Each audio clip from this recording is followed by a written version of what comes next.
News Blast! Senador Robin Padilla bukas makatandem si VP Sara sa 2028 kung iuutos ni dating Pangulong Duterte. Ang detalye ng report ni atid sa inyo ni kapartner Sheena Torno. Umuugong ang iba't ibang pangalan ng posibleng katuwang ni Vice President Sara Duterte matapos nitong ihayag ang planong pagtakbo sa pagkapangulo sa 2028. Kasunod ng deklarasyon ni VP Sara, agad lumutang ang mga pangalan na maaring maging katandem niya kabilang Sara Aimee o Sara Lenny para naman kay Attorney Jimmy Bondo. Kilalang Duterte ally, mas mainam na si Senator Padilla ang maging katandem ni Vice President Sara.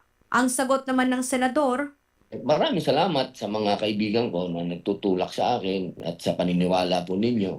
Pero siyempre, ang realidad niyan, meron niya ang sinusunod na, kumbaga, bago mapunta sa akin yan, siyempre uunahin natin yung mga tunay na politiko na talaga. una na rin sinabi ni Senator Padilla na mas magandang magkaroon ng girl power sa susunod na halalan tulad ng Sara Aimee. Ipinunto rin niya na gustong-gusto niyang makatandem ni Vice President Sara Duterte sina Senator Alan Cayetano, Senator Bongo o si Senator Bato de la Rosa. Ngunit sakaling magkaroon ng panawagan mula sa taong bayan para sa Duterte-Padilla tandem, ay bukas ang senador sa posibilidad. Are you open to it, sir, for a Duterte-Padilla tandem for 2028? Pakutos ni Digong. Pakutos ni Digong. Walang pwedeng mag-utos sa akin kahit sino, si Digong lang. Kasi ayaw ko talaga ng politika. Alam naman lahat ng mga nanay ko, alam yan, mga kapatid ko, asawa ko. Basta sinabi ni Digong, susunod ako. Giit pa ng senador, wala siya sa kanyang kasalukuyang posisyon kung hindi dahil kay dating Pangulong Rodrigo Duterte na nagpatakbo sa kanya sa Senado. Matagal na rin siyang handa sakaling tumakbo sa mas mataas na posisyon sa mga susunod na halalan.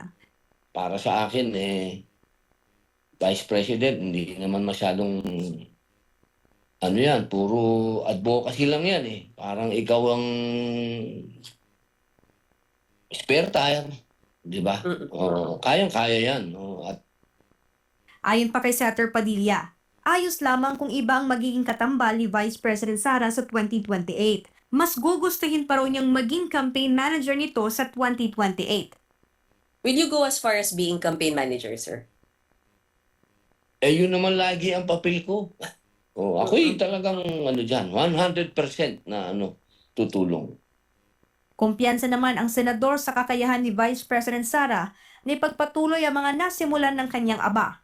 Sa tanong naman kung makabubuti ba kung si VP Sara ang mauupo bilang leader sa 2028.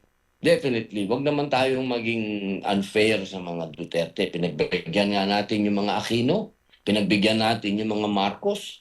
Di lalo na siguro yung mga Duterte na nagkaroon ng 96% na sa survey, di ba? Na trust and approval rating. Giit pa ng senador, kailanman ay hindi nanlamig ang suporta ng mga Pilipino sa pamilyang Duterte. Kung kaya't naniniwala siyang kayang-kaya ni Vice President Sara Duterte ang manalo at magdala ng maayos na pamumuhay para sa mga Pilipino mula sa isang tapat na leader. Para sa Diyos at sa Pilipinas kung mahal. Ito si Sheena Torno, SMNI News.